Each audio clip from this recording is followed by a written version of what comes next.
Performing Gaming 420.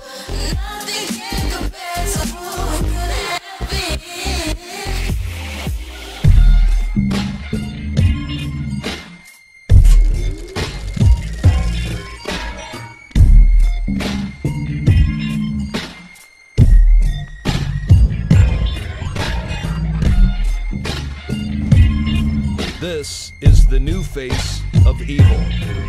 This is what nightmares are made of. Ruthless, cold-blooded killers on a mission to wage war, to annihilate millions of people. We are their enemy, and they will stop at nothing to destroy us. All measures should be taken in our defense, that always will we remember the character of the onslaught against us.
Impossible to say that the Syrian rebels are not associated with Al-Qaeda.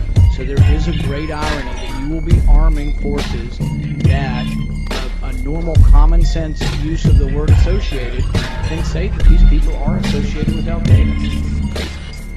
But you watch, in typical NATO-US false flag fashion, the Assad regime is going to be blamed or accused of using chemical weapons against the so-called rebels. There's a global crime syndicate that controls NATO and the major Western governments, and it is using Al-Qaeda to overthrow secular governments.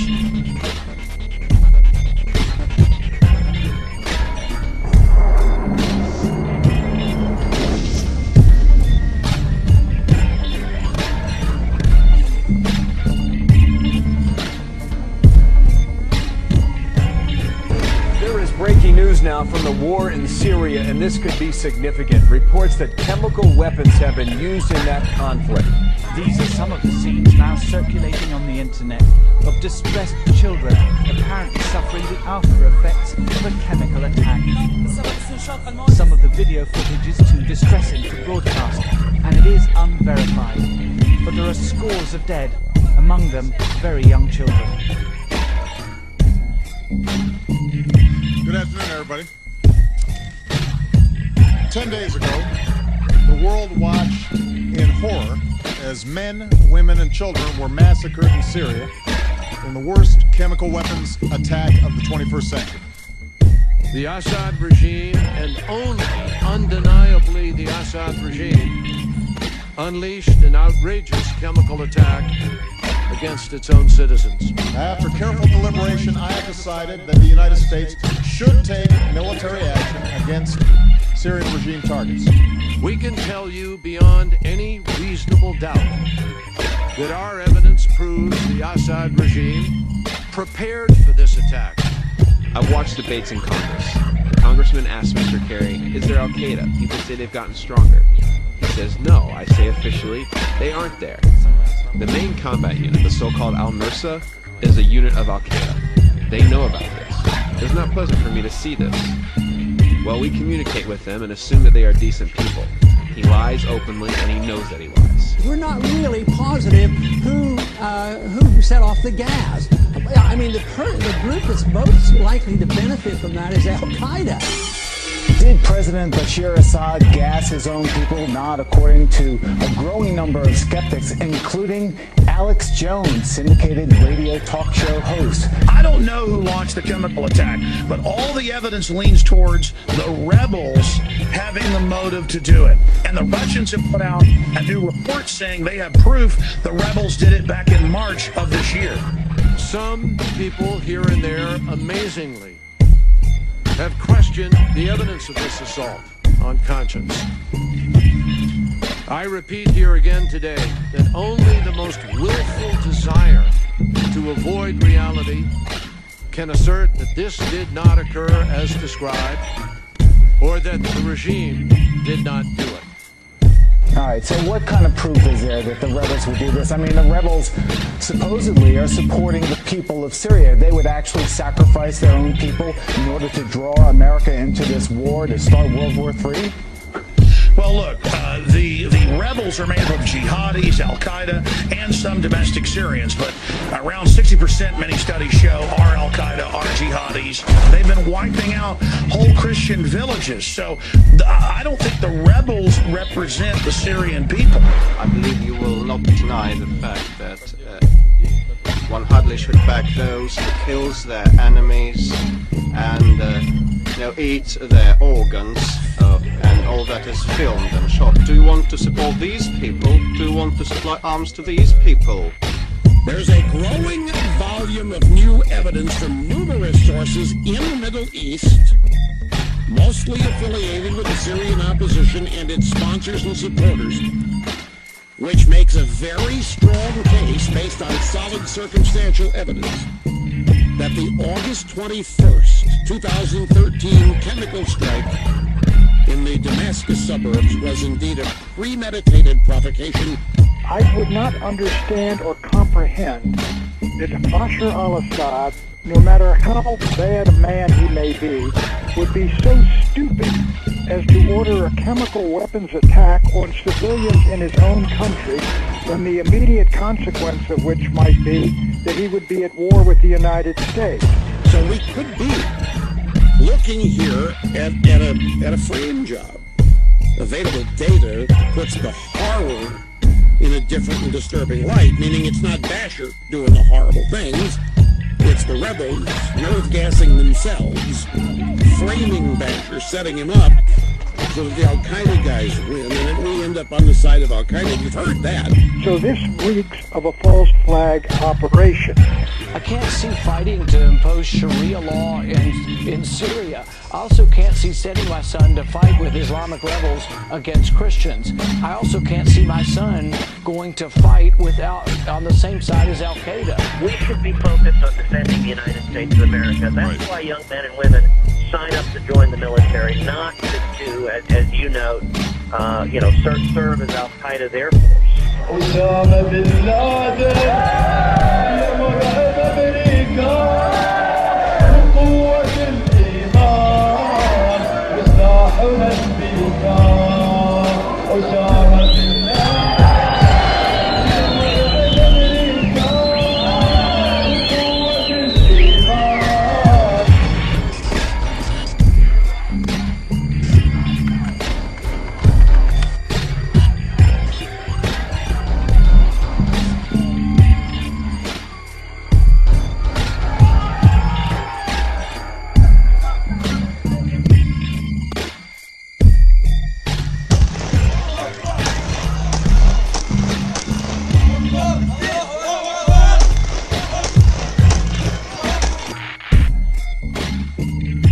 seven-hour-long debate in the British Parliament has culminated in a landslide approval of UK strikes on Islamic State positions in Iraq.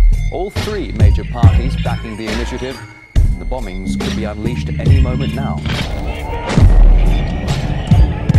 As of today, there's a new battle that has begun against ISIS trying to recapture Saddam Hussein's hometown of Tikrit. The town of al-Baghdadi falling into the hands of ISIS as the Iraqi army evaporates. ISIS is also fighting to keep territory in Iraq. Tonight, a fierce battle continues for Saddam Hussein's hometown of Tikrit.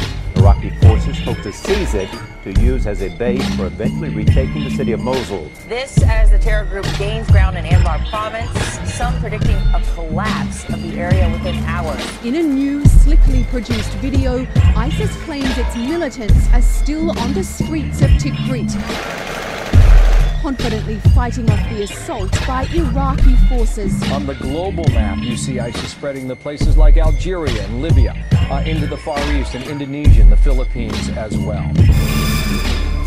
This is radical Islamic jihad making war on Western civilization. Once again, the world is standing by doing little while the ISIS menace grows, spreading all over the Middle East and North Africa. I am concerned about this report about Syrian rebels and the ceasefire with ISIS. Senator, it's not true. It's not true. You want me to read true. Whether I don't care about the report. I know these people intimately. We talk to them all the time. Tornova says people living in ISIS-controlled areas are in fear of the harsh penalties for infringement of the stringent laws. The Islamic State terror group has reportedly executed 100 of its own foreign fighters who tried to flee their headquarters in the Syrian city of Raqqa. We're here in the 17th Division military base just outside the city of Raqqa. And we're here with the soldiers of Bashar. You can see them now digging their own graves in the very place where they were stationed. Can ISIS be defeated in this battle here? That's the big question mark. And if ISIS can't be defeated, having taken this fight now back to ISIS, and if the Iraqi military is unsuccessful, then I think you have to look at a very different map in the Middle East.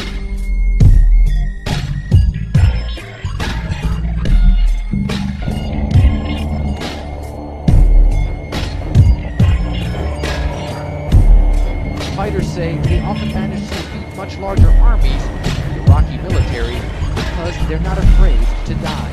Al-Qaeda in Iraq 4 years ago was allowed to set up bases in the west of Iraq and invade eastern Syria. They started the civil war 4 years ago in Syria.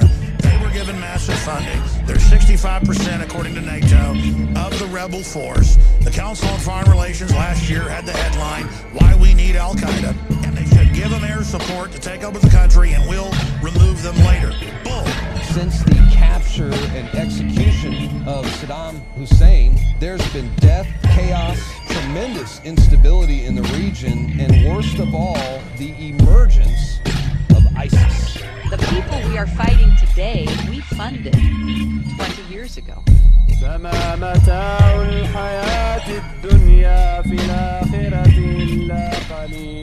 ISIS looks like it, in fact, can capture and hold territory, and that is their whole goal, to continue to expand throughout the region. The White House armed, funded, militarily aided, and gave political office to the guy now leading ISIS terrorists in Libya. I don't care about the report. I know these people intimately. We talk to them all the time. Abdel Hakim Belhaj, seen here meeting with Senators John McCain and Lindsey Graham, was the emir of the Libyan Islamic Fighting Group, LIFG, an organisation affiliated with Al-Qaeda and the Taliban, which killed US troops in Iraq and Afghanistan. I know these people. I'm in contact with them all the time. We know the United States arms, trains, and funds ISIS. Is the U.S. involved with any procuring of weapons, transfer of weapons, buying, selling, anyhow transferring weapons to Turkey out of Libya? To Turkey? How about we find out why the hell ISIS keeps receiving these accidental airdrops of weapons caches from British and American planes? Let's cut the bullshit. The war on terror is a total fraud. How about you stop arming and funding fucking bloodthirsty terrorists in the first place? ISIS is a Frankenstein.